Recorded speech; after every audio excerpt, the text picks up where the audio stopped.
नमस्कार एसटीभी च्याटमा यहाँलाई हार्दिक स्वागत छ। म हुँ प्रकाश गिरे। एसटीभी च्याटको आजको अङ्कमा हामी कुराकानी गर्छौँ कोरोना भाइरसको संक्रमणले हामी आक्रान्त भएका छौँ र विश्व नै अहिले कोरोना भाइरसको विरुद्धमा लडिरहेको छ। तर अहिलेसम्म पनि त्यो भाइरसको विरुद्धमा साँच्चै हामीले औषधि उत्पादन गर्न सकेका छैनौँ। संसार विज्ञानको चमत्कारको यो उचाइमा पुग्दाखेरि पनि कोरोना भाइरसले हायल कायल बनाएको छ। 1 लाख भन्दा बढी मानिसहरूको मृत्यु भइसकेको छ। यो स्थितिमा यो भाइरस चाहिँ के हो त? यो भाइरस कसरी बाँच्दो रहेछ? यो भाइरस कसरी जन्मिँदो रहेछ? यो भाइरस कहाँ गएर टिक्दो रहेछ? यसको आयु कति हुँदो रहेछ? यस्ता केही सामान्य सवालहरू रहेका छन् जुन सामान्य सवालहरूको पनि हामी उत्तर पाइरहेका छैनौं र यो उत्तर पाउन यस कारणले पनि जरुरी भएको छ कि अब यो विश्वव्यापी रूपमा फैलिएको छ। युरोप र अमेरिकालाई असाध्यै धेरै असर गरेको छ। हाम्रै छिमेकी मुलुक भारतमा पनि असाध्यै धेरै संक्रमण फैलिएको छ र हामी पनि लकडाउनमाथि लकडाउन थपेर बसिरहेका छौं। यो अवस्था कहिलेसम्म त? यसबाट पाउन सक्ने मुक्ति चाहिँ के हो त? र हामी एउटा नेपाली भएर सोच्ने हो भने हामीले यहाँनिर गर्नुपर्ने सावधानी के हो त? यो भाइरससँग औषधि छैन भनेदेखि पनि हामी जोगिन चाहिँ कसरी सक्छौँ? आजको अङ्कमा हामी मूलतः यो भाइरसको बारेमा अलि बढ्ता जान्ने कोसिस गर्नेछौँ। यो भाइरस कसरी जन्मन्छ र यसको जीवन केमा निर्भर रहन्छ त्यहाँ कुराकानी गर्नेछौँ। हामीसँग आज कुराकानीको लागि यो भाइरसलाई चिन्नुहुने माइक्रोबायोलोजिस्टहरू हो र उहाँमध्ये एकजना माइक्रोबायोलोजिस्ट हामीले आज निम्ताएका छौँ, लता घिम्रे।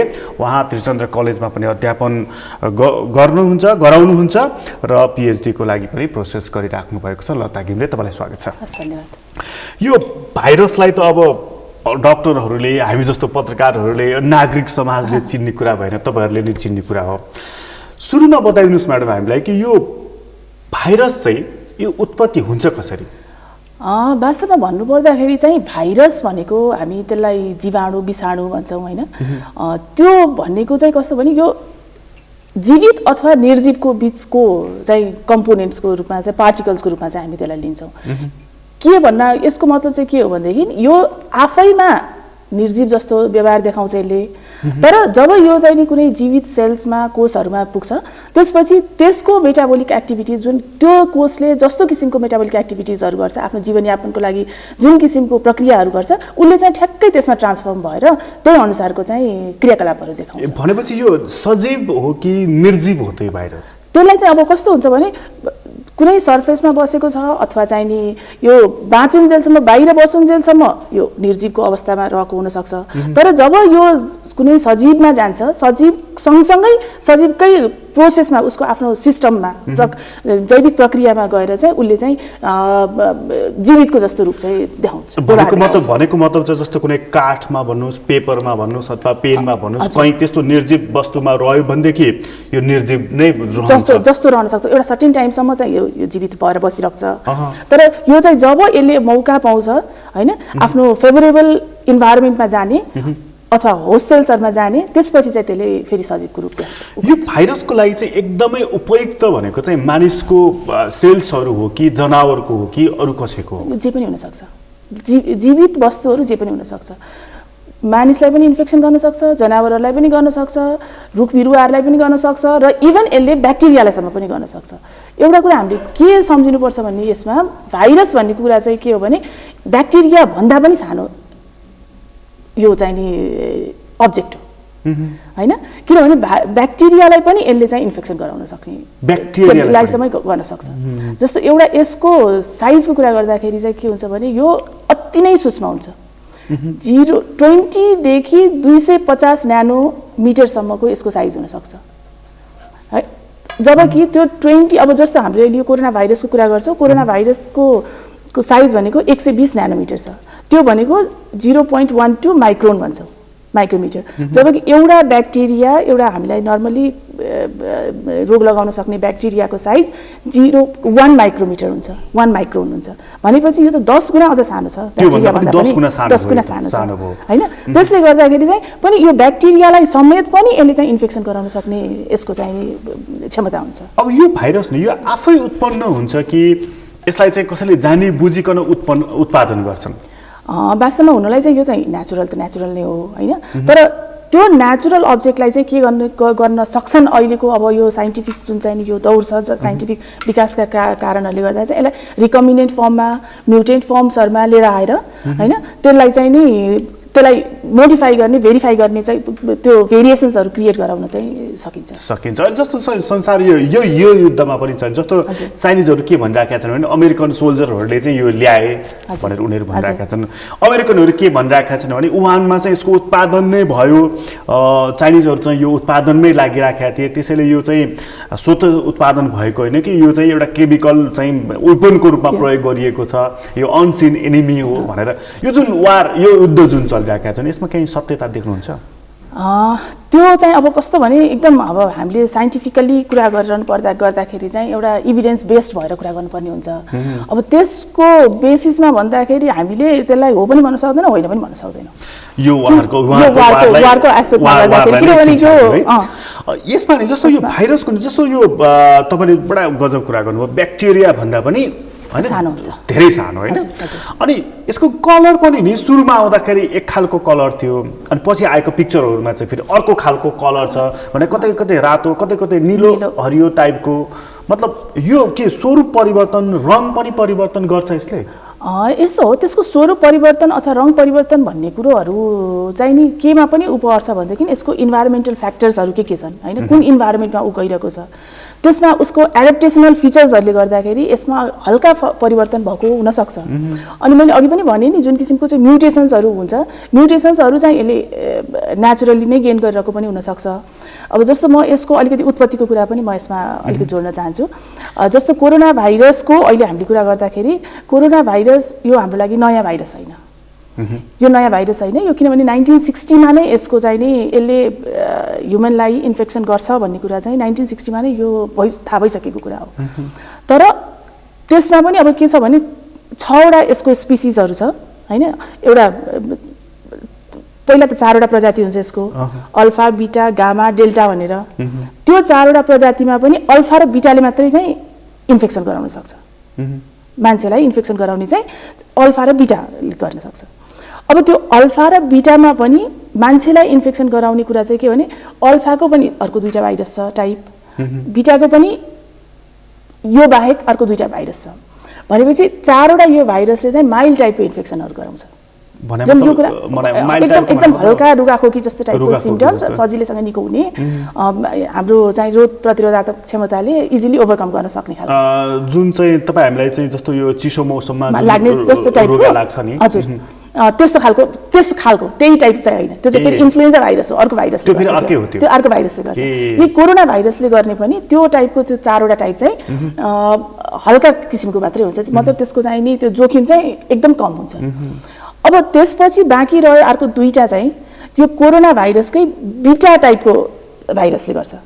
त्यसले चाहिँ के गर्छ भनेदेखि यो चाहिँ नि हाम्रो systemic acute respiratory syndrome SARS होइन, अनि मर्स जुन चाहिँ नि 2003 मा सार्सको आउटब्रेक भएको थियो, अनि त्यस्तै 2012-13 मा चाहिँ मर्सको यो चाहिँ आउटब्रेक भएको थियो होइन। त्यो चाहिँ नि त्यसले चाहिँ नि गर्दा त्यो चाहिँ के हो भने यो पनि यो कोरोना भाइरसकै टाइप हो, बीटा टाइप हो, त्यसले चाहिँ नि एकदम सिभियर टाइपको इन्फेक्सन्सहरू चाहिँ कज गर्छ। त्यसकारण अहिले यो जुन हामीले देखेको कोरोना भाइरस छ नि त्यो भनेको पुरानो हाम्रो पहिल्यै नै यसलाई चाहिँ इन्भेन्ट गरिसकेको भाइरस हो। सार्स त 2003 मै देखिसकेको थियो, तर त्यो भन्दा चाहिँ अहिलेको कुरामा आउँदाखेरि के छ भने त्यही सार्सको कुरा चाहिँ ब्याट्सहरूमा पनि चमेरोमा पनि देखिएको छ। चमेरोमा देखिने सार्स र त्यो सार्समा चाहिँ अलिकति डिफ्रेन्सेस छ। अब अहिले आएको चाहिँ के छ भने चमेरोबाट ट्रान्सफर्म भएर आएको भन्ने जस्तो देखिन्छ। त्यसले गर्दाखेरि अहिले चमेरोबाट मान्छेलाई जुन किसिमले ट्रान्समिट भयो नि त्यसले यसको नाम चाहिँ अलि नयाँ किसिमको भयो कि त्यो चाहिँ पहिलाको भन्दा अलिकति थोरै नयाँ भयो, त्यसैले यसको नाम चाहिँ नोभेल कोरोना भाइरस भनेर राखेको। अनि त मतलब त्यो सार्सको तुलनामा मर्सको तुलनामा यो अलि बढी हानिकारक पनि हो? यस्तो कन्टाजियस अथवा चाहिँ सरुवा सङ्क्रमण कति चाँडै फैलिन्छ भन्ने कुरामा आउँदा चाहिँ यो बढी सङ्क्रमित हो, बढी चाँडै फैलिने हो यो, तर जोखिमको तुलनामा हेर्ने हो भनेदेखि यो धेरै कम हो। भनेको मृत्युको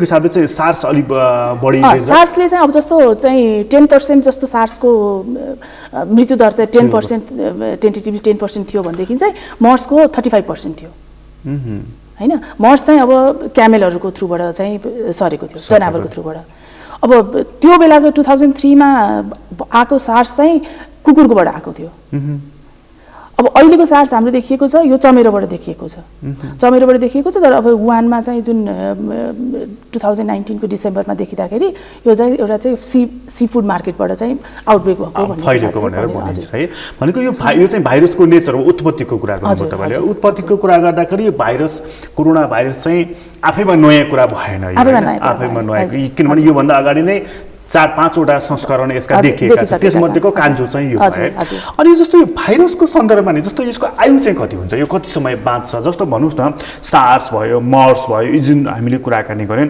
यिनीहरू आए एक समय आए तहल्का मचाए अनि हराएर गए त यो कोरोनाको पनि त्यस्तै प्रकारको यसको प्रेडिक्ट गर्न सकिन्छ यति समय बाँच्छ यो यति समय हैन यसको यो यति समय बाँच्छ भनेर भन्ने कुराहरू त त्यति स्टडीले गर्दैछ देखाउँदैछ कुराहरू हैन तर के छ भन्देखि चाहिँ एउटा चाहिँ जति एक यो भाइरसहरू बेसिकली के हुन्छ भने एकपल्ट एक्सपोज भइसकेपछि त्यो व्यक्तिले अथवा त्यो समुदायले त्यो भाइरस एक्सपोज भइसकेपछि त्यसको हाम्रो शरीरले पनि आफ्नो रोगसँग लड्ने प्रतिरोधात्मक क्षमता त विकास गर्दै जान्छ नि त्यो विकास गर्दै जाने क्रममा चाहिँ उले चाहिँ एकपल्ट एक्सपोज भइसकेपछि त्यसको सिभियरिटी अथवा त्यसको जोखिमतालाई चाहिँ त्यसलाई न्यूनीकरण गरिसकेको हुन सक्छ त्यसले गर्दाखेरि चाहिँ त्यसमा चाहिँ अलिकति कम भएको देखिन्छ अथवा चाहिँ आउटब्रेकहरू नभएको देखिन्छ तर यो फेरि एकपटक रोग लागिसकेकोलाई पुनः लाग्न पनि सक्छ नि त लाग्न सक्छ चाइनामा यो केसेसहरू देखिन्छ तर यसको यसलाई चाहिँ अब यसको जोखिमलाई चाहिँ न्यूनीकरण गरिसकेको हुन्छ भनेको यो भाइरस कति समय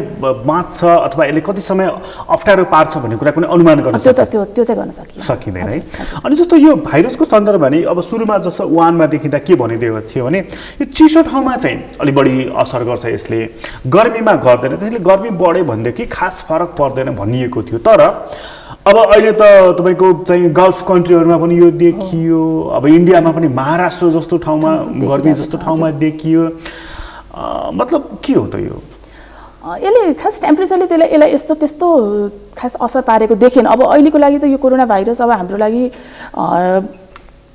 स्टडीकै दौरानमा छ नि हैन यो त अध्ययनकै दौरानमा छ यसले कस्तो किसिमको चाहिँ नि हार्म गरिरहेको छ अथवा चाहिँ यसले कस्तो खालको चाहिँ इम्प्याक्टहरु पारिरहेको छ भन्ने कुरा चाहिँ स्टिल चाहिँ यो प्रोसेसमा अथवा अध्ययनकै क्रममा नै भइरहेको छ अब त्यसले गर्दाखेरि अघि यहाँले भन्नुभएको जस्तै गरिकन एकदम हट ह्युमिड क्लाइमेटहरुमा पनि यो चाहिँ मजाले बाँचिरहेको छ यसले उत्पात मचाइ नै रहेको छ त्यसले गर्दाखेरि यसले त्यो क्लाइमेटले अथवा चाहिँ टेम्परेचरले गर्दाखेरि त्यस्तो धेरै त केही पनि यसले असर पारेको त देखिएन भनेको यो टेम्परेचरसँग यसको कुनै सम्बन्ध रहेन त्यसो भएदेखि चाहिँ जस्तो चाहिँ WHO ले पनि भनिराखेको छ जस्तो चीनमा पनि यही अभ्यास गरियो कि तातो पानी चाहिँ बारम्बार खाइराख दिनमा 6-7 ग्लासहरु खाइराख के खाऊ कसो खाऊ भनेको जिउमा चाहिँ अलिकति जिउमा चाहिँ तातोपन बढिरह्यो भने एन्टिबडी त्यहीबाट तयार हुन्छ मतलब यसकोमा के रह्यो त फेरि हैन यस्तो जस्तो तातो पानी खाने अथवा चाहिँ नि हामीले अलिकति न्यूट्रिशियस फुड खाने हैन पौष्टिक आहारहरू खाने भन्नाले चाहिँ एउटा के हो भने एउटा शरीरसँगको इम्युनिटी बढाउने कुराहरू पनि भयो रोग प्रतिरोधात्मक क्षमता बढाउने कुरा भयो अर्को कुरा चाहिँ के छ भनेदेखि यसले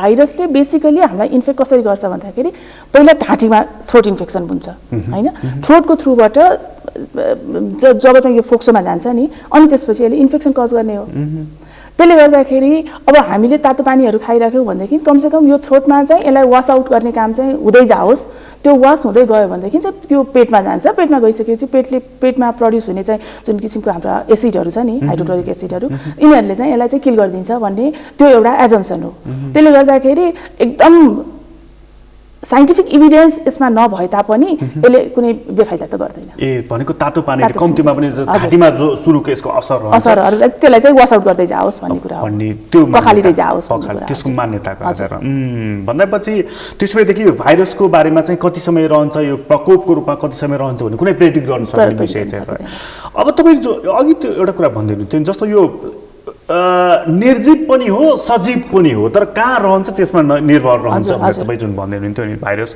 यसो हो भनेदेखि त अहिले यत्रो धेरै मानिसहरू 15-16 लाख मानिसहरूमा संक्रमण फैलिएको छ यो मानिसमा होला अझ कति गर्ने बाँकी होला 1 लाख भन्दा बढी मानिसको मृत्यु भइसकेको छ यसको मतलब त मानिसको शरीरमा एकजना मात्रै मानिसको शरीरमा या जनावरको शरीरमा पनि रौन्जेलसम्म यो भाइरस जीवित रहन सक्छ त्यसमा कुनै किसिमको दुविधा नै छैन फेरि यो भाइरसको अर्को एउटा फिचर भनेको चाहिँ कस्तो छ भने मान्छेको मैले भने नि अघि एकदम यो कोरोना भाइरसले इन्फेक्सन गर्ने कोभिड-19 भन्ने जुन यो रोग छ त्यो रोगमा चाहिँ के छ भनेदेखि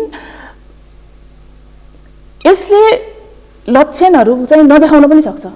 जब मान्छेको शरीरमा जान्छ नि गइसकेपछि यसमा रोग प्रतिरोधात्मक क्षमताले एकदमै महत्त्वपूर्ण भूमिका खेलिरहेको हुन्छ हैन।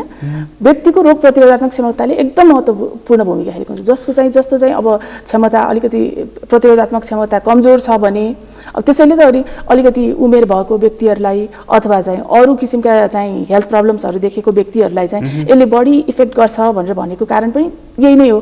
किनभने उसमा चाहिँ रोग प्रतिरोधात्मक क्षमता चाहिँ कम हुने भयो हैन। त्यसले गर्दाखेरि चाहिँ त्यो कसैको इम्युनिटी एकदम राम्रो छ भनेदेखि उसले त्यसलाई क्यारी मात्र गरेर पनि बस्न सक्छ। तर त्यो मान्छे चाहिँ यदि लो इम्युनिटी भएको अथवा इम्युनो कम्प्रोमाइज भन्छौँ हामी जुन चाहिँ नि विभिन्न कारणहरूले गर्दा हुनसक्छ त्यस्तो व्यक्तिहरूको सम्पर्कमा आयो भने उसले त्यो रोग सार्न सक्छ र फेरि अहिले जुन किसिमले यस्तो देखिएको छ नि फेरि अर्को आउटब्रेक पनि हुन सक्ने सम्भावना हुन्छ।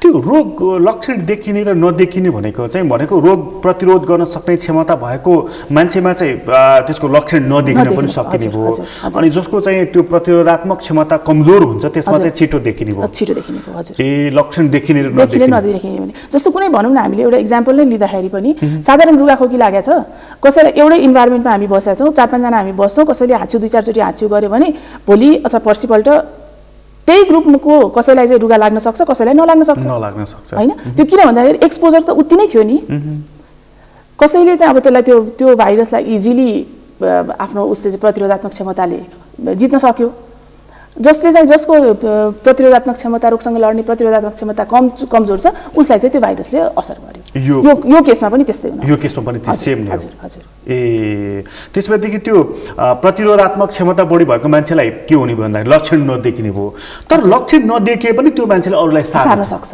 त्यो चाहिँ नि एकदम डेन्जरस कुरा भयो त्यो चाहिँ एकदम जोखिमपूर्ण हुने भयो। त्यसकारणै पनि अहिले हामीले टेस्ट भनेर जुन भनिरहेछौँ नि हो यो कारणै टेस्ट गर्नुपर्ने कारण भनेको नै त्यसैको लागि।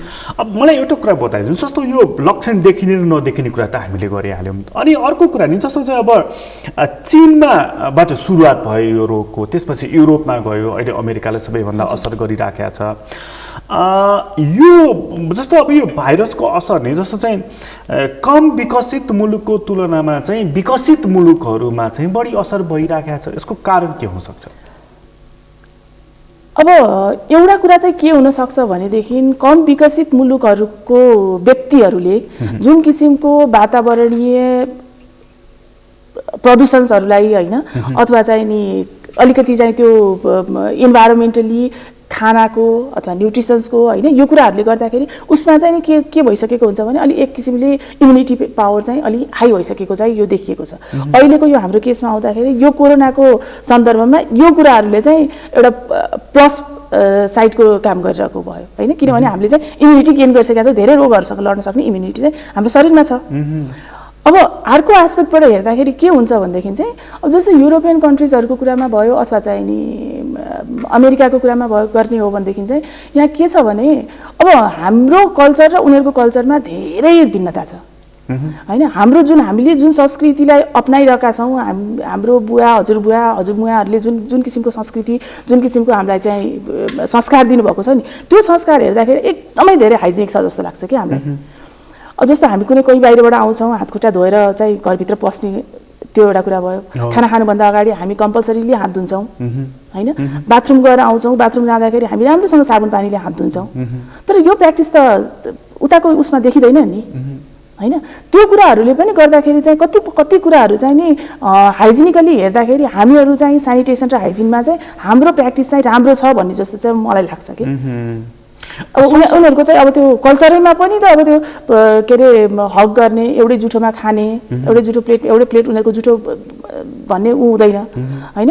यो प्र्याक्टिसहरूले गर्दाखेरि हाम्रो प्र्याक्टिस चाहिँ बेटर छ जस्तो लाग्छ। उसै पनि त हैन संसारले हैन बरु हात मिलाउनु भन्दा नमस्कार गर्नु राम्रो भनेर अहिले हाम्रो संस्कृतिलाई चाहिँ त्यसरी पनि उ भइरहेको छ भनेको हाम्रो संस्कृति युरोपको सन्दर्भमा कुरा गर्दाखेरि चाहिँ हाम्रो संस्कृति हाम्रो संस्कार र हाम्रो खानेकुरा हैन हजुर। यो कुरा अलिकति चाहिँ रिच रहेछ भनेर मान्नु रिच पर्यो एकदम एकदम है? एकदम। अर्को कुरा चाहिँ तपाईँले एउटा इन्ट्रेस्टिङ कुरा गरिदिनु थियो जस्तो चाहिँ अब यो धुलो धुवा होइन फोहोर योसँग हामी अलिकति अभ्यस्त पनि छौँ होइन हामी मात्र होइन कि कम विकसित मुलुकहरू संसार नै अभ्यस्त छन् नि त होइन जस्तो अब त्यहाँ धुलो उडिरहेको छ त्यही छेउमा बसेर चिया खाइरहेका हुन्छ अर्कोले खाजा खाइरहेको हुन्छ अर्को के हुन्छ मतलब त्यो हामीले नर्मली लिइरहेका हुन्छौँ तर युरोपियन अमेरिकनहरूलाई त त्यो कुरा त भएन उनीहरूलाई पाच्य भने त्यो कुरा भन्दाखेरि चाहिँ यो रोगको सन्दर्भमा चाहिँ सामान्य कुराहरूलाई पनि पचाउन सक्ने क्षमता भएका देशहरूमा चाहिँ त्यसो भएदेखि यही धुलो यही धुवा यही प्रदूषण पचाउन सकेको कारणले हामी कहाँ चाहिँ यो अलिकति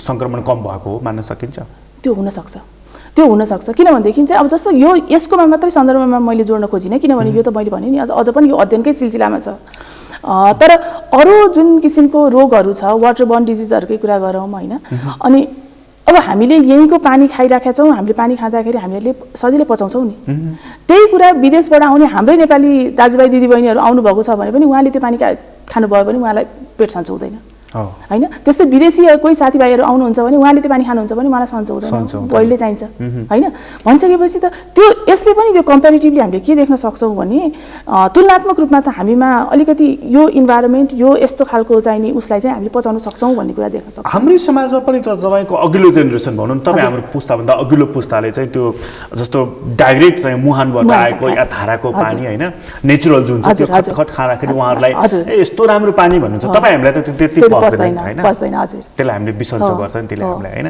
जबकि त्यो चाहिँ नेचुरल हो त्यो नेचुरल हो हजुर हामीलाई त अलिकति मनतातो पानी अथवा उमालेको खाने हामी पनि त्यतातिर गइसक्यौँ भनेको यो कुरामा बडा ध्यान दिनुपर्ने कुरा रहेछ है होइन अलिकति हाम्रो सफिस्टिकेटेड लाइफले गर्दाखेरि चाहिँ हाम्रो इम्युनिटीलाई पनि कुनै न कुनै हिसाबले प्रभाव पारिरहेको जस्तो चाहिँ देखिरहेको छ कि हाम्रो चाहिँ यो हाम्रो खानेकुरा जस्तो अहिले जस्तो डब्ल्युएचओले पनि भनिराखेको छ तातो पानी खाऊ जस्तो बेसार पानी खाऊ होइन त्यो चिज त हाम्रो भान्सामा त त्यो चिज भइराखेको हुन्छ नि त रेगुलर प्र्याक्टिसमा छ नि त्यो होइन अनि हामीहरू अब यो अहिले स्पेसली यो हाम्रो यो एसियन कन्ट्रिजहरूमा चाहिँ यसको अलिकति प्रकोपको कम भएको कारणले चाहिँ मलाई एउटा त्यो पनि हो जस्तो लाग्छ कि किनभने हामी जुन किसिमको मसलाहरू युज गर्छौँ नि होइन त्यो मसलामा त एकदम त्यो त औषधीय गुणहरू त प्रचुर मात्रामा हुन्छ नि हामी बेसार खान्छौँ ज्वानो खान्छौँ मेथी खान्छौँ होइन अनि अब दालचिनीहरू भयो यस्ता कुराहरू त ल्वाङ दालचिनी सुकमेलहरू यिनीहरूमा चाहिँ यो के छ भनेदेखि औषधीय गुणहरू एकदम धेरै छ अब हामीले खाने गरेको हर्बल उसमै गर्दाखेरि पनि तुलसीको पत्ताहरू खान्छौँ हामी तुलसीको पानी खान्छौँ त्यसमा एकदमै एन्टिब्याक्टेरियल गुणहरू छ होइन त्यसले गर्दाखेरि यो त हाम्रो रेगुलर प्र्याक्टिसमा आइरहेको कुराहरू छन् नि तर यो चिजलाई हामीले चाहिँ किन साइन्टिफिकली अगाडि ल्याउन सकेन पुरानो कुरा यो कता के भनेर किन हामीले होइन यो कुराहरूमा स्टडी हुँदै पनि छ यो आइ पनि रहेको छ होइन तर एउटा जेनेरेसन यो कस्तो भयो भनेदेखि जुन चाहिँ अब हामीभन्दा अघिल्लो पुस्ताले त यसलाई कुरा मान्दै आउनु भएको छ होइन हामीहरूसम्म पनि त्यो कुरालाई चाहिँ मिक्स्ड रूपमा मानिरहेछौँ कति कुरा मान्छौँ कति कुरा यो पुरानो कुरा हो भनेर सोच्छौँ अनुकूलता हेरेर मान्छौँ होइन तर हाम्रो जेनेरेसनभन्दा पछाडिकोले चाहिँ के छन् भने यो चाहिँ बुढाबुढीको कुरा हो यो भन्छन् होइन भनेपछि अब यो कुराहरूलाई बिस्तारै अब उनीहरूले चाहिँ के खोज्छन् अबको जेनेरेसनले चाहिँ के खोजिरहेका छन् भने इभिडेन्स खोज्छन् के होइन साइन्टिफिक इभिडेन्स बेस्ड हुनु पर्यो भन्ने कुराहरू खोजिरहेको हुन्छ नि अब त्यही कुरामा चाहिँ औषधीय गुणहरू तुलसीको कुरा मैले अघि गरेँ तुलसीमा चाहिँ यसको औषधीय गुणहरू यस्तो छ भनेर भन्ने कुराहरू चाहिँ आइसकेपछि अब उनीहरूले त्यसलाई नकार्न सक्दैनन् होइन अब हामीले गाईको गौतहरूलाई चाहिँ हामी प्रयोग गर्छौँ किन भन्दाखेरि सेनिटाइज गर्नलाई भन्दाखेरि त्यो त त्यसमा त एकदम एन्टिब्याक्टेरियल प्रपर्टी त एकदम प्रचुर मात्रामा रहेछ नि त यो कुरा त देखियो नि होइन भनिसकेपछि यो साइन्टिफिकली बेस्ड भएर चाहिँ हामीले कुराहरू राख्न सक्यो भने त्यो जेनेरेसन पनि बिस्तारै यसमा चाहिँ विश्वस्त हुँदै जान्छ यो चाहिँ दायित्व तपाईँहरूको हो नि त जस्तो युनिभर्सिटीमा पढाउने तपाईँहरू जस्तो अलि पढाइराख्नु भएको तपाईँहरूले हो नि त यो काम यो त एकदम हो हाम्रै काम हो यो कोरोना भाइरसको सङ्क्रमण यति मैले हिजो एउटा बहस पनि देख्दै थिएँ कि यत्रो ठुलो चाहिँ समस्या पारेको छ विश्वमा नै नेपालमा पनि हामी पनि त के हो अवस्थामा छौँ तर हाम्रो युनिभर्सिटीहरू चाहिँ एक कदम अगाडि बढेर आएनन् यो सन्दर्भमा यो रोग यस्तो यो रोगलाई यसरी निको पार्न सकिन्छ यसो गरौँ भनेर भनेनन् भनेर खुब चर्चा आइरहेको थियो किन तपाईँहरू किन शान्त मौन होइन यसमा चाहिँ नि यो अलिकति हाम्रो राज्य पक्षको सरकार पक्षको होइन चाहिँ नि यो बिचमा चाहिँ यो केही कुराहरूमा चाहिँ ग्यापहरू चाहिँ हामीले फिल गरिराखेका छौँ हामीसँग युनिभर्सिटीमा यस्ता किसिमको अध्ययन अध्यापनहरू एकदमै धेरै भइरहेको छ अहिले हामीसँग 4000 भन्दा बढ्ता माइक्रोबायोलोजिस्टहरू हुनुहुन्छ त्यस्तै बायोटेक्नोलोजिस्टहरू प्रशस्तै हुनुहुन्छ, इन्भाइरोमेन्टलिस्टहरू हुनुहुन्छ हैन, न्युट्रिसनिस्टहरू हुनुहुन्छ। भनेपछि यो त डिफ्रेन्ट डिसिप्लिनबाट आउने व्यक्तिहरूको कलेक्टिभ एप्रोचले चाहिँ हामीले यो कुरालाई चाहिँ एकदम इफेक्टिभ रूपमा चाहिँ हामीले अगाडि लिएर आउन सक्नुपर्ने हो। अब अहिले एउटा चाहिँ मैले माइक्रोबायोलोजीको एस्पेक्टबाट मात्र कुरा गर्नु पर्दाखेरि पनि माइक्रोबायोलोजीमा हामीसँग 4000 भन्दा बढ्ता चाहिँ प्रडक्ट्स हामीसँग छ। 4000 भन्दा बढ्ता प्रडक्ट छ। हाम्रो राज्यले चाहिँ ती माइक्रोबायोलोजिस्टहरूसँग यत्रो केस भन्थ्यो जेन्युअरदेखि आजसम्म चाहिँ कुनै सल्लाह गरेको, छलफल गरेको, लौ न यो भाइरससँग कसरी लड्ने, के छ उपाय, तपाईँहरूसँग केही आइडिया छ कि भनेको तपाईँहरूलाई केही? त्यही त, त्यो यही कुरामा म भन्दैछु। यसमा चाहिँ यहाँ एउटा एकदम ठुलो किसिमको ग्याप देखियो कि, जस्तो मन्त्रालय भयो, जनस्वास्थ्य प्रयोगशाला NPHL, अहिले हामीसँग भएको एउटा मात्रै आधिकारिक भन्दाखेरि अब हुन त अहिले 11वटा अरू प्रदेश स्तरीय रूपमा पनि प्रदेशमा जिल्लाहरूमा पनि यो कोरोनासँग लड्नको लागि भनेर जनस्वास्थ्य प्रयोगशालाहरूको त स्थापना त भएको छ। तर मूलभूत रूपमा त भएको त यही शुक्रराज टपिकल हस्पिटल हो हैन। त्यसले गर्दाखेरि NPHL भयो, अनि स्वास्थ्य व्यवसाय परिषदहरू भयो, यो परिषदहरूले भयो, त्यसपछि मन्त्रालयको बिचमा यो, अनि युनिभर्सिटीकोमा, त्यसमा चाहिँ एकदमै ठुलो ग्याप एउटा चाहिँ खाडल मैले देखिरहेको छु कि। भनेको हाम्रो सरकारले चाहिँ माइक्रोबायोलोजिस्टहरूको भूमिका के हो, उनीहरूको आवश्यकता कति वर्ष भन्ने कुरा बुझेन त्यो कुरा। अब नबुझेकै त कसरी भनौँ, तर जो चाहिँ त्यो पर्टिकुलरली त्यो ठाउँमा हुनुहुन्छ त्यो ठाउँबाट मात्रै चाहिँ यसलाई मोबिलाइज गर्ने कामहरू भइरहेको छ। आज पनि नि म्याडम जस्तो चाहिँ के गरिराखेको हुन्छ भने कोरोना भाइरसको बारेमा कुराकानी गर्नु पर्यो भने जस्तो हामीहरूले पनि अरूले पनि के गरिरहेको हुन्छ, एउटा डक्टरलाई ल्याएर कुरा गरिराखेको हुन्छ क्या। डक्टरलाई त भाइरसको बारेमा के थाहा हुन्छ? थाहा हुँदैन। हो, सही हो कुरा। त्यही त मैले भने नि, जस्तो माइक्रो अर्ग्यानिजम्स भनेर जुन चाहिँ भाइरस, ब्याक्टेरिया, फन्जाई, यी कुराहरू त प्रोटोजोन्सहरूको बारेमा स्टडी त कसले गर्छ भन्दाखेरि माइक्रोबायोलोजिस्टले गर्छ नि। हामीसँग दक्ष जनशक्ति पनि छ। अहिलेको जुन यो PCR को कन्सेप्ट जुन आइरहेको छ डायग्नोसिसको लागि, भाइरस डायग्नोसिसको लागि PCR एउटा इम्पोर्टेन्ट हो भनेपछि त्यसलाई चलाउन सक्ने पनि त्यही माइक्रोबायोलोजिस्ट हो। उसको बेसिक आफ्नो करिकुलममा नै त्यो कुराहरू छ भने किन चाहिँ राज्यले यो यस्तो दक्ष जनशक्तिलाई चाहिँ यसमा प्रयोगमा ल्याउन सकिरहेको छैन, उपयोग गर्न सकिरहेको छैन भन्ने कुरा चाहिँ एउटा एकदमै मेजर प्रश्न चाहिँ एउटा यो हो। तपाईले एकजना भन्नु 4000 त हामीसँग माइक्रोबायोलोजिस्ट नै छौं। माइक्रोबायोलोजिस्ट छ है। हजुर। यो PCR चलाउनलाई माइक्रोबायोलोजिस्ट चाहिँ किन चाहिन्छ? हैन, यस्तो हुन्छ, PCR को लागि मात्र भन्ने कुरा भएन कि, माइक्रोबायोलोजीको कुरामा पनि यसको सेक्टरहरू पनि धेरै किसिमका छन्। जस्तो क्लिनिकल माइक्रोबायोलोजी भयो, मेडिकल माइक्रोबायोलोजी भयो, त्यस्तै एग्रिकल्चरल हुन सक्छ, फुड हुन सक्छ, इन्भाइरोमेन्टल माइक्रोबायोलोजी हुन्छ, पब्लिक हेल्थ माइक्रोबायोलोजी हुन्छ हैन। अब यो डिफ्रेन्ट उसमा गर्दा सबै माइक्रोबायोलोजिस्टले यो कुराहरू गर्न सक्दैन। तर के भने मेडिकल क्लिनिकल माइक्रोबायोलोजिस्टहरू भयो, पब्लिक हेल्थ रिलेटेडमा माइक्रोबायोलोजिस्टहरू भयो हैन, यिनीहरूले चाहिँ त के गर्ने भन्दाखेरि जनस्वास्थ्यसँग सरोकार राख्ने हो नि। रोग कसरी लाग्छ, रोग केले गर्दा लागिरहेछ, यसलाई कसरी हामीले चाहिँ न्यूनीकरण गर्न सक्छौँ, यसको डायग्नोसिस प्रक्रियाहरू के हो, रोगलाई त्यो पर्टिकुलर कीटाणु जीवाणुले चाहिँ कसरी रोग लगाइरहेको छ, त्यसको प्याथोजेनेसिस के हो भन्ने यो कुरा त अध्ययन अध्यापन गर्ने कुरा त माइक्रोबायोलोजीले नै हो हैन। अब अहिलेको हाम्रो विडम्बना चाहिँ के भइरहेको छ भने माइक्रोबायोलोजी भन्ने सब्जेक्ट चाहिँ खास वास्तवमा एकाडेमिकमा मात्रै हाम्रो सीमित भइरहेको। यसलाई चाहिँ रिसर्चलाई फेसिलिटेट गर्ने खालको चाहिँ त्यस्तो खालको त्यसलाई नियमन गर्ने नियमनकारी निकायहरू नै त्यस्तो देखिएन। जुन किसिमको रिसर्चहरू यहाँ हुनु पर्थ्यो, जस्तो किसिमले चाहिँ यसमा चाहिँ यसको लागि चाहिँ द्रुत गतिमा भएर यो रिजल्टलाई हामीले सधैँ अर्काको देशको अरू साइन्टिस्टहरूको भर पर्नुपर्ने त थिएन नि। जस्तो यही कोरोना भाइरसकै कुरा गर्दाखेरि जस्तो चीनको जस्तो अवस्था हाम्रो पनि छैन, युरोपको जस्तो स्पेनको या इटलीको जस्तो पनि हाम्रो छैन, अमेरिकाको जस्तो पनि हाम्रो छैन हैन। हाम्रो त अलिक फरक प्रकारको छ। जस्तो भारत करिब भारतको जस्तो छ त हाम्रो हैन। त हाम्रो सन्दर्भमा चाहिँ यो कोरोना भाइरसको बारेमा हाम्रो आफ्नै रिसर्च छ। जस्तो चाहिँ WHO ले जुन भने नि उसले पनि त केही गल्तीहरू त गरि नै राखेका छन्। सुरुमा उसले फ्लाइटहरू गर्न हुन्छ, केही फरक पर्दैन, म्यान टु म्यान कन्ट्याक्ट हुँदैन भन्ने कुरा गरेको थियो हैन। आखिर उसले भनेको कुराहरू त गलत हुँदै आएर ऊ अलि बल्ल यो ठाउँमा आइपुगेको छ भन्दाखेरि हाम्रो हकमा त हामीले अपनाउनु पर्ने सचेतना पनि बेग्लै होला, हामीलाई चाहिएको औषधि पनि बेग्लै प्रकारको होला, हामीलाई चाहिएको कन्सल्टेसन पनि हैन बेग्लै प्रकारको होला। यो हाम्रो हकमा चाहिँ हामीले आफै निकाल्नु पर्ने होइन र? अब यस्तो हो, यो कुरामा चाहिँ के हो भने पहिला भएका घटनाक्रमहरूलाई अध्ययन गरेर हैन, त्यसबाट पाठहरू सिकेर त्यो चाहिँ नि अरू देशहरूमा के कस्ता घटनाहरू भयो त्यो त हामी त्यसको लागि त हामी लकी छौँ नि। किनभने चाइनामा डिसेम्बरमा आउटब्रेक भएको कुरा हामी कहाँ यहाँ आउँदाखेरि मार्चको हुन त पहिलो केस त हाम्रो अगाडि नै देखियो, जनवरीमा देखियो, तर त्यस पछाडिका केसेसहरू जुन अहिले 9वटा केस पछिल्ला 8वटा केसेसहरू छ त्यो त पछिल्लो चरणमा देखेका हुन् हैन। भनेपछि त्यो दौरानमा त हामीसँग पर्याप्त समय थियो आफ्नो लागि चाहिँ पर्याप्त समय थियो कि हामीले चाहिँ आफ्नो लागि चाहिँ प्रिपरेसन गर्न सकियोस् हैन।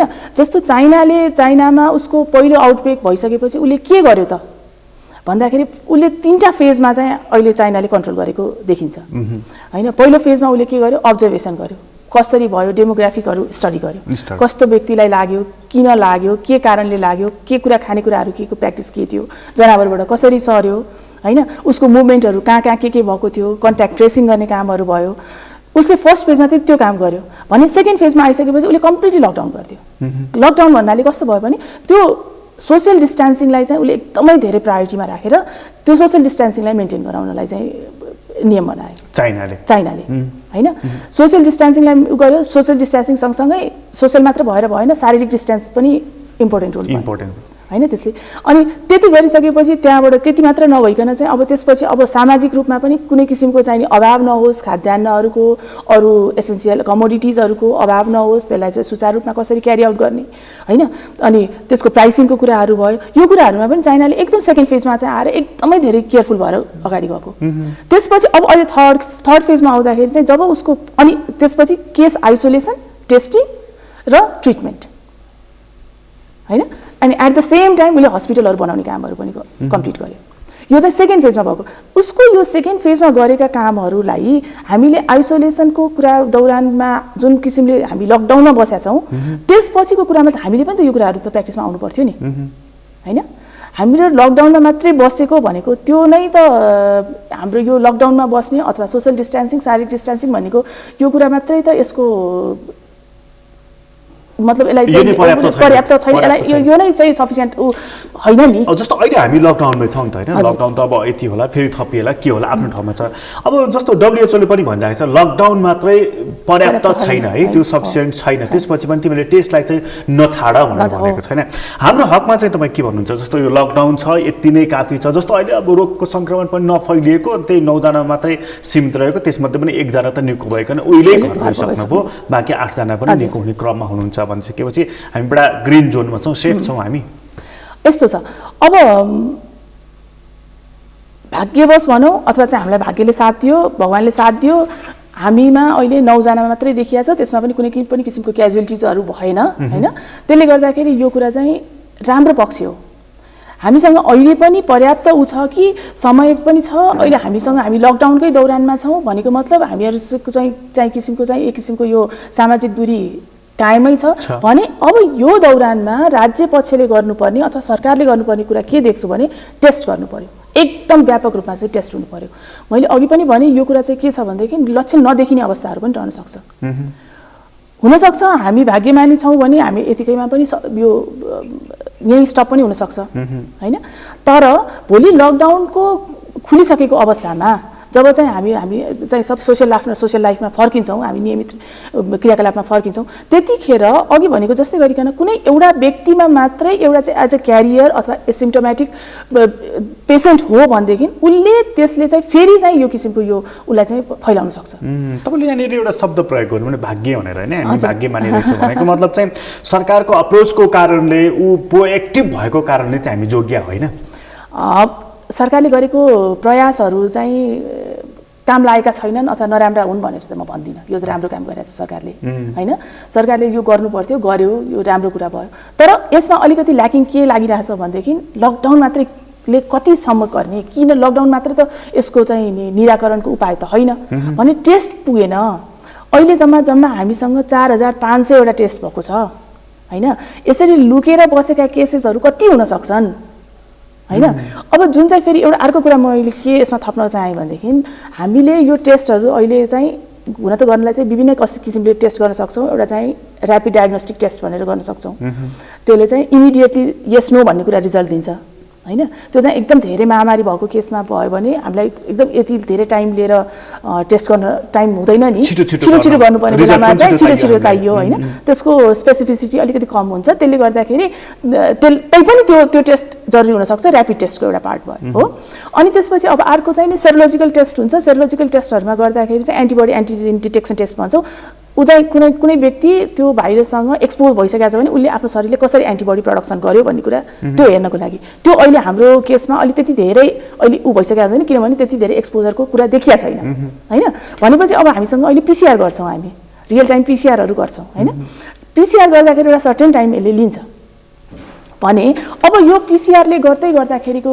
कुराहरुमा आउँदाखेरि यो डायग्नोसिस त यसमा कुरा आयो तर डायग्नोसिसको लागि नै पनि भन्दाखेरि अब हामीले टेस्टहरु पनि त बढाउँदै जानु पर्यो नि जुन चाहिँ नि पीसीआर गर्दाखेरि पीसीआर ले दिने जुन एकदम अर्ली स्टेजमा हामी टेस्ट गर्छौं भने त्यसले नेगेटिभ रिजल्ट पनि दिन सक्छ भनेको चाहिँ यो टेस्टको मात्रा चाहिँ हामीले बढाउनु पर्यो टेस्टको मात्रा बढाएपछि के हुन्छ भन्दाखेरि हामीसँग कति मानिस संक्रमित रहिछन् कति रहिन्छन् भन्ने कुरा एउटा आकार निक्लिन्छ एउटा आकार निस्किन्छ हजुर अहिले जुन टेस्ट भइराखेको छ र अहिले जुन रिजल्ट आइराखेको छ यसबाट चाहिँ तपाई कति सन्तुष्ट हुनुहुन्छ रिजल्ट आएको छ ठीक छ राम्रो छ हामीलाई अहिले यो त हाम्रो लागि त सुखद रिजल्ट हो हैन र चाहिँ तपाईको 3-4 दिन 5 दिन यतादेखि चाहिँ यो अब जस्तो त्यो 9 जनाबाट एकजना पनि अर्को संक्रमित मान्छे फेला परेको छैन भनेको त हामी चाहिँ अलि कन्ट्रोलकै दिशातर्फ गइराखेका छौं खुसी हुने बेला हैन टेस्ट पनि त भएको छैन नि टेस्ट पनि त भएको छैन नि हैन जस्तो अब अहिलेको हामी भारतको हाम्रो छिमेकी मुलुक भारतको कन्टेक्स्टमा हामीले हेर्दाखेरि भारतमा चाहिँ झन्डै 8000 जना संक्रमित भइसक्नु भएको छ अनि त्यसपछि चाहिँ डेथको क्याजुअलिटी नै 249 जना चाहिँ मृत्यु भइसकेको छ भइसकेको छ भनेपछि त्यहाँको अब अहिले त्यो स्लम एरिया जहाँको चाहिँ बम्बईको धारावीको कुरा गर्दाखेरि पनि जस्तो 2.5 किलोमिटरमा 7 लाख भन्दा बढ्ता मान्छेहरुको त्यहाँ बसोबास छ हैन भनेपछि एकदमै कन्सन्ट्रेटेड ठाउँ हो यो त्यसले गर्दाखेरि अब इन्डियाकै पनि हामीले चाहिँ त्यो मुभ्सहरुलाई हामीले फलो गर्दै जाने हो भने पनि उले यो 10 दिन भित्रमा त्यहाँ चाहिँ 7.5 लाखको टेस्ट गर्ने उले टार्गेट लिएर गएको छ हैन एकदम स्पट जोन त्यसलाई चाहिँ मानेर 7.5 लाख टेस्ट 10 दिन भित्र गर्छु भन्ने टार्गेटमा उ अगाडि गइरहेको छ भनेपछि इच एन्ड एभ्री पर्सनको उले टेस्ट गर्ने भयो नि त्यहाँ त हैन हामीले उसैको मुभलाई फलो गर्ने हो भने अब त अर्को कुरा के छ भने अब इन्डियाबाट त्यो इन्डियाको लकडाउनकै दौरानमा चाहिँ जुन नेपालीहरु आउनु भयो के रे नेपालमा चाहिँ इन्डियाबाट जुन मान्छेहरुको नेपालमा आउनु भयो नि त्यसले गर्दाखेरि पनि कति भित्र लुकेका केसेसहरु पनि छन् कि भन्ने कुरा चाहिँ एउटा चाहिँ प्रश्न चिन्ह रहन्छ हामीले टेस्टको मात्रालाई बढाउनु पर्यो यो कुरामा डाउट हैन अर्को एउटा कुरा नि जस्तो एउटा के मानिसहरु पनि प्रश्न गर्न थालेका छन् भने खास गरी यो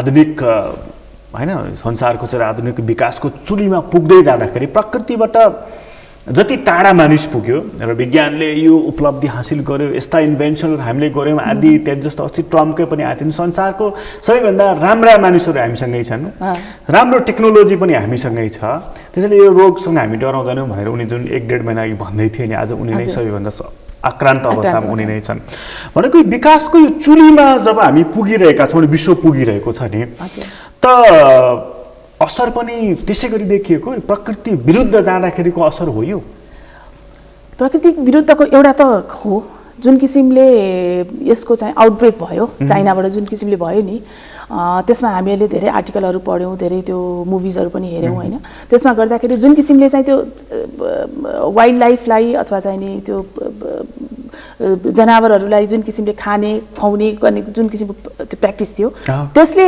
पनि एउटा चाहिँ प्रकृतिको अगेन्स्टमा गएको एउटा त त्यो देखियो त्यसैले त यो जनावरमा हुने जुन चाहिँ नि संक्रमण छ त्यो मान्छेमा सरेर आयो हैन एउटा किसिमको यो अब अर्को कुरा चाहिँ के हो भन्देखि अलिकति ओभर कन्फिडेन्सले पनि यहाँ कुरा बिगारेको छ कतै एकदम केही पनि हुँदैन भन्ने कुरा किसिमले धार्मिक अथवा चाहिँ नि भनौं न अन्धविश्वासमा हामी भर परेर बस्यौं यसलाई गम्भीरतापूर्वक लिएनौं कतिपय कन्टेक्स्टहरुमा कतिपय कुराहरुमा चाहिँ के भयो भन्देखि यसलाई चाहिँ अलिकति हामी ओभर कन्फिडेन्ट हामीसँग इन्फ्रास्ट्रक्चर राम्रो छ इक्विपमेन्ट्सहरु राम्रो छ हामी एकदम बेस्ट हेल्थ फ्यासिलिटिजहरु दिने देशहरु हो त्यसले गर्दाखेरि यस्तो यसले केही पनि फरक पर्दैन भन्ने कुराले जुन ओभर कन्फिडेन्स भयो नि त्यसले पनि गर्दाखेरि चाहिँ यहाँ बिगारे कुराहरु ओभर कन्फिडेन्स पनि बिग्रिन्छ भने चाहिँ यसरी बिग्रिन्छ हैन अर्को तपाईले फुडको जुन कुरा गर्दैन थियो जस्तो यो अब यो यसमा पनि दुई थरी मत छ नि मान्छेको, कोही प्लान्ट फुडको कुरा गर्दैछन्, कोही एनिमल फुडको कुरा गर्दैछन्। अब त्यसपछि के एनिमल फुडको चाहिँ अब छाड्नु पर्ने बेला आएछ?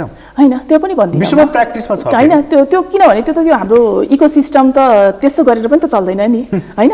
यो त किनभनेदेखि हामीले खाने गर्ने भन्ने कुराहरू चाहिँ जुन कुरा खानु हुन्छ त्यो कुरा खानु हुन्छ। तर चाहिँ तपाईँ जनावर मार्फत नै पछिल्ला रोगहरू त कहिले सुँगुर मार्फत आइरहेको छ, कहिले चाहिँ सर्प मार्फत आइरहेको छ, कहिले कुकुर मार्फत आइरहेको छ, यसपटक अब चमेरा मार्फत आइरहेको छ। भन्ने मतलब यो जुन एनिमल फुड मार्फत नै त आइराखेको रहेछ नि त, होइन।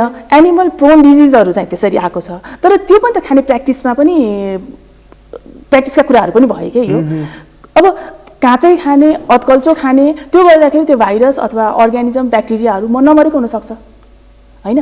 अब त्यो कुरामा पनि हामीहरू चाहिँ नि हाम्रो प्र्याक्टिस राम्रो छ भन्छु म, किनभनेदेखि हामी जे खान्छौँ त्यसलाई राम्रोसँग पकाएर खान्छौँ नि। पकाएर जाँदाखेरि ओभर 100 डिग्री सेन्टिग्रेडमा आउँदाखेरि त मोस्ट अफ त त्यो जीवाणुहरू त मर्छन्, होइन। त्यसले गर्दाखेरि पनि खान हुने कुरा खानु पर्यो, तर त्यसलाई राम्रोसँग पकाएर खानु पर्यो। हामी जुन पश्चिमाकरण भइरहेको थियो नि, खानेकुरामा, लाउने कुरामा, हिँड्ने कुरामा, बोल्ने कुरामा, होइन, हुँदा यो परिवारमा पनि सरिरहेको थियो नि। उनीहरूको जस्तै अब चाहिँ एउटा छुट्टा छुट्टै परिवारको पनि कन्सेप्टमा पनि नेपाल गइरहेको थियो नि। अब फर्केर फेरि पूर्वीयतर्फ नै फर्किनु पर्ने बेला चाहिँ भएछ, होइन। यस्तो हो, त्यो चाहिँ अब कस्तो हुन्छ भने हामीले पूर्वीय दर्शनको पनि राम्रो पक्षहरू लिनु पर्यो, पश्चिमाको पनि राम्रो पक्ष लिनु पर्यो। अब अहिले चाहिँ यस्तो ग्लोबलाइजेसनको जमाना चाहिँ हामीले सबै कुरा त एउटा हाम्रो औँलाको टिपबाट त हामी देख्न सक्छौँ नि, होइन। भनिसकेपछि के कुरा चाहिँ राम्रो छ त्यो कुरा चाहिँ हामीले आफूले एनालाइसिस गरेर त्यो कुरा दुईटै पछिको राम्रो कुराहरू चाहिँ लिएर जानु पर्यो। अब यसो गरौँ जस्तो यो कोरोना भाइरसको अब आजको सन्दर्भमा हामीले कुरा गर्दाखेरि चाहिँ नेपाल चाहिँ तपाईँले चाहिँ कुन भनौँ न कुन कन्ट्रीको फुटप्रिन्ट चाहिँ यसले चाहिँ पछ्याइरहेको, जस्तो चाहिँ अब चिनको, होइन, कन्ट्रोलको दिशातर्फ गइरहेको कुरालाई यसले पछ्याइरहेको देख्नुहुन्छ कि युरोप अमेरिकाको जहाँ चाहिँ एकदमै बढी फैलिएको कुरा तर्फ नेपाल गइरहेको देख्नुहुन्छ कि जुन भारतको जस्तो अवस्था, नेपालको अहिलेको अवस्था चाहिँ कुन मुलुकसँग तुलना गर्न योग्य देख्नुहुन्छ तपाईँ? हामीले नेपालको चाहिँ अब आफ्नो छिमेकी राष्ट्र भएको कारणले गर्दाखेरि पनि, होइन, भारतसँग चाहिँ हामी धेरै यसमा चाहिँ प्रभावित हुन्छौँ। भारतका मुभ्सहरूले चाहिँ हामीलाई धेरै प्रभावित गरिरहेको हुन्छ। फेरि हाम्रो ओपन बोर्डरको पनि कुराहरू छ, होइन। त्यसले गर्दाखेरि हाम्रो धर्म, संस्कृति, जोग्राफिकली पनि, होइन, भौगोलिक स्ट्रक्चरको आधारमा यो भारतसँगको चाहिँ धेरै कुरामा हामी उस्तै छौँ। त्यसले गर्दाखेरि संक्रमणको हिसाबले पनि हजुर रोग संक्रमणको भारतसँग मिल्दोजुल्दो छ, होइन। अब हाम्रो खानपान यो सबै कुराहरूले चाहिँ भारतसँग मिल्दोजुल्दो छ। त्यसले गर्दाखेरि भारतको कुरामा चाहिँ हामी अलिकति बढी चाहिँ चनाखो भएर जानुपर्छ, उसले के कस्तो किसिमको गरिरहेको छ, अनि त्यसमा चाहिँ हामी कसरी त्यसलाई चाहिँ फरवर्ड गर्छौँ भन्ने यो कुराहरूमा चाहिँ हामी एकदम चनाखो हुनुपर्ने छ। अब अर्को कुरा चाहिँ के भने चाइनाको कुरामा आउँदाखेरि चाइना अलरेडी सङ्क्रमित भइसक्यो, चाइनाले यो उसलाई चाहिँ नि जित्न पनि सफल भइसकेको छ। भनिसकेपछि अब उसले चालेका स्टेप्सहरूलाई चाहिँ हामीले कुन हदसम्म हामी त्यसलाई चाहिँ इम्प्लिमेन्ट गर्न सक्छौँ जसले गर्दाखेरि चाहिँ प्रभावकारी रूपमा चाहिँ हामी यसलाई लिएर आउन सकौँ भन्ने कुरा, त्यो कुरामा चाहिँ आउनु पर्यो। अब जस्तो अब हामीले कुरा गर्दाखेरि अब बाहिर विदेशीको कुराहरू नै गर्दाखेरि पनि त लकडाउन मात्रै भन्ने कुराहरूमा गर्दाखेरि सिङ्गापुरले भयो, होइन, ताइवानले भयो, यिनीहरूले चाहिँ लकडाउन त गरेन नि गर्नलाई त। चाइनाले जुन किसिमले लकडाउन गर्यो त्यो किसिमको त त्यहाँ त गरेन। तर त्यो नगर्दाखेरि पनि के भने एकदम त्यो कन्ट्याक्ट ट्रेसिङहरूको कुरालाई चाहिँ एकदमै सिरियसली लियो उनीहरूले, होइन। एकदम टेस्टको दायरालाई एकदमै फराकिलो पारेर लग्यो, होइन। अब जुन कुरा चाहिँ अहिले भारतले पनि त्यही गर्दैछ, टेस्टको दायरालाई फराकिलो पार्दैछ उसले। भनेपछि हामीले यो कुराहरूको चाहिँ अरू राष्ट्रहरूले के गरिरहेछन् भन्ने कुराले गर्दाखेरि त्यो हेरेर अहिले चाहिँ हामीले त्यसरी चाहिँ मुभ गर्नुपर्छ होला जस्तो लाग्छ। हामीलाई फलो गर्ने एउटा अथवा आफ्नो एउटा नयाँ खालको बाटो बनाउने मौका पनि छ, त्यो मौका पनि छ। आखिर अर्को कुरा चाहिँ जस्तो यो रोगको सङ्क्रमण नफैलिएको हुनाले अब जस्तो सरकारको कुरालाई एकछिन मानिदिने हो भनेदेखि पनि सङ्क्रमणको सङ्ख्या पनि बढेको छैन, सङ्क्रमितहरूको सङ्ख्या बढेको पनि छैन, यो रोगकै कारणले कसैको मृत्यु भएको पनि छैन भन्दाखेरि चाहिँ हामी त बडा सुरक्षित ठाउँमा छौँ भनेर चाहिँ हामी ढुक्कसँग बस्ने अवस्था छ कि छैन? ढुक्कैसँग बस्नु चाहिँ हुँदैन, ढुक्कैसँग बस्नु चाहिँ हुँदैन। यसलाई चाहिँ के गर्नु पर्यो भने यो लकडाउनको अवधिलाई सदुपयोग गरेर यसमा चाहिँ टेस्टको नम्बर त बढाउनु पर्यो, टेस्ट गर्नु पर्यो।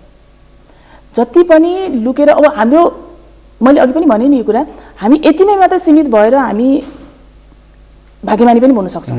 त्यसो हो भनेदेखि जस्तो तपाईँ टेस्टको कुरा अघिदेखि गरिराख्नु भएको छ, अब त्यसो हो भनेदेखि सरकारलाई के सुझाव दिन चाहनुहुन्छ? जस्तो अघि तपाईँ भन्नुहुन्थ्यो नि हामीसँग यत्र धेरै माइक्रोबायोलोजिस्टहरू छन् होइन, उनीहरूको त सरकारले खास वास्ता गरिराखेका छैन, त उसले अब सरकारले ध्यान दिनुपर्ने कुरा केही छ तपाईँले सुझावको रूपमा दिन सक्ने केही कुरा छ? अब यसलाई मुख्य रूपमा भन्दा टेस्टै हो होइन। अब अहिले मैले भने नि अब हामीहरूसँग यति उसमा छ यो आइसबर्गको रूपमा नहोस्, जस्तो माथिबाट देखिने सतहमा 9 जना देख्यौँ हामीले होइन, त्यतिमा मात्रै सीमित भएर तर भित्र चाहिँ विकराल अवस्थामा भएको अवस्था नहोस्, त्यो कुरामा चाहिँ हामीले एकदमै धेरै फलो गर्नुपर्छ। एकदमै चाहिँ वाइड स्प्रेड सर्भिलेन्सको जरुरी छ। एउटा चाहिँ भयङ्कर ठुलो स्केलमा चाहिँ टेस्ट गर्नु पर्यो। अनि जस्तो चाहिँ अब जनस्वास्थ्य प्रयोगशालाहरू जति यो अहिले एक्सटेन्ड गरिएको छ नि, त्यसलाई चाहिँ अझ बढी टेस्ट गर्नलाई चाहिँ फेसिलिटिजहरू दिनु पर्यो। हामीसँग ऱ्यापिड डायग्नोस्टिक किट्सहरू त हामीले धेरैतिरबाट चाहिँ सहयोग पनि पाइसकेका छौँ, सरकारले खरिद पनि गरिसकेको छ भने ऱ्यापिडै टेस्ट भए पनि गर्नु पर्यो। र ऱ्यापिड टेस्ट गर्दाखेरि पनि अर्को कुरा के पनि हुन्छ भने यो फल्स नेगेटिभ टेस्ट जुन आउँछ नि, त्यो फल्स नेगेटिभ टेस्ट चाहिँ झन् फेरि पोजिटिभ भन्दा पनि डेन्जरस हुन्छ। यो फल्स नेगेटिभ भनेको कस्तो हुन्छ भनेदेखि कसैले सङ्क्रमित भएको अवस्था होइन, तर उसले सिम्टम्सहरू चाहिँ नदेखाएको पनि हुनसक्छ अथवा देखाएको भए पनि रिजल्टमा नआउन सक्छ, नेगेटिभ आउँछ।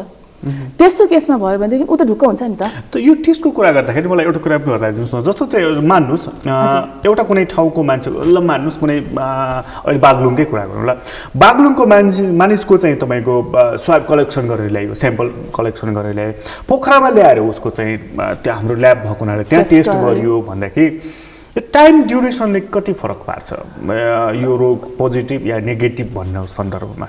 होइन यस्तो हुन्छ, टाइमले त अब 24 घन्टाभित्र स्याम्पल त ट्रान्सफर गरिसक्नुपर्छ, तर त्यो गर्दाखेरि पनि त्यो स्याम्पलमा चाहिँ के हुन्छ भनेदेखि उसले कसरी त्यसलाई चाहिँ नि कुन चाहिँ नि प्रिजर्भेसन गरेर लिएर आएको छ होइन, त्यो कसरी लिएर आएको छ, त्यसको टेम्परेचर कति मेन्टेन गरेको छ, त्यो कुराहरूले चाहिँ असर पार्छ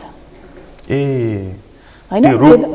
ट्रान्सफर कसरी गरेको छ भनेको त्यो उसलाई स्वाब स्याम्पल भनौँ न हामी नमुनालाई स्याम्पल कसरी लिएको छ भन्ने कुरा पनि भर पर्छ, त्यो पनि भर पर्छ र कसरी राखिएको छ, कसरी ल्याबसम्म ल्याइयो अनि कसरी प्रोसेसिङ गरियो भनेर यो 3 चरणमा नै यो इम्पोर्टेन्ट कुरा हुन सक्छ। स्याम्पल लिनु मात्रै ठुलो कुरा भएन, टेस्ट गर्नु मात्रै पनि ठुलो कुरा पनि भएन। त्यो बीचको दौरानमा त्यो जुन उसको चाहिँ त्यो ट्राभलको टाइम छ नि, त्यो ट्राभलको टाइममा त्यसलाई कसरी ह्यान्डलिङ गरिएको छ त्यसले पनि इम्पोर्टेन्ट काम। अब कति मानिसहरू चाहिँ के भन्छन् भने अब यो धेरै होइन, यो मिड जुलाईसम्ममा यो हराएर जान्छ, केही फरक पर्दैन भनेर कति मानिसहरू ढुक्क भएको पनि देख्छु म, कति चिकित्सकहरू पनि त्यस्तो स्थिति हो। अब यस्तो छ, अब त्यो कुरा चाहिँ कस्तो छ भने एउटा चाहिँ कुनै पनि डिजिजको कुरामा इन्फेक्सनको कुरामा गर्दा एउटा पिकमा पुग्छ, पिकमा पुगेपछि बिस्तारै ग्रेजुअली डाउन टाउन भएर जान्छ नि। अब पहिलाका चाहिँ जुन जति पनि महामारीहरू इपिडेमिक्सहरू भयो त्यो पनि त कुनै एउटा पिकमा गएपछि बिस्तारै ग्रेजुअली घट्दै गएका छन्।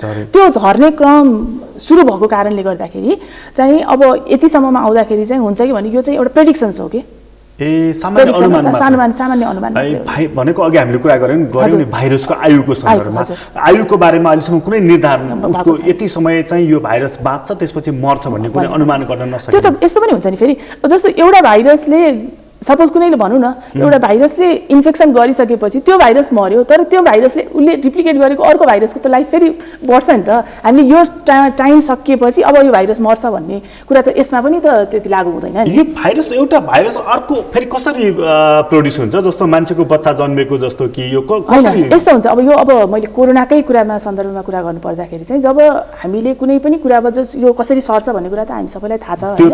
एउटा कुरा चाहिँ ड्रपलेटबाट सर्ने भयो, डाइरेक्ट कसैले हाच्छुँ खोकी गर्दाखेरिको कुरामा आउने भयो।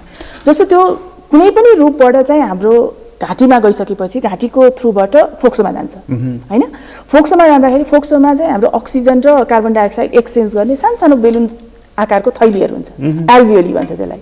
हो त्यो एल्भियोलीमा पुगेपछि भाइरसलाई पहिला चाहिँ त्यहाँ टाँसिनुपर्छ होइन। त्यसको लागि टाँसिनलाई चाहिँ रिसेप्टरले मद्दत गर्छ।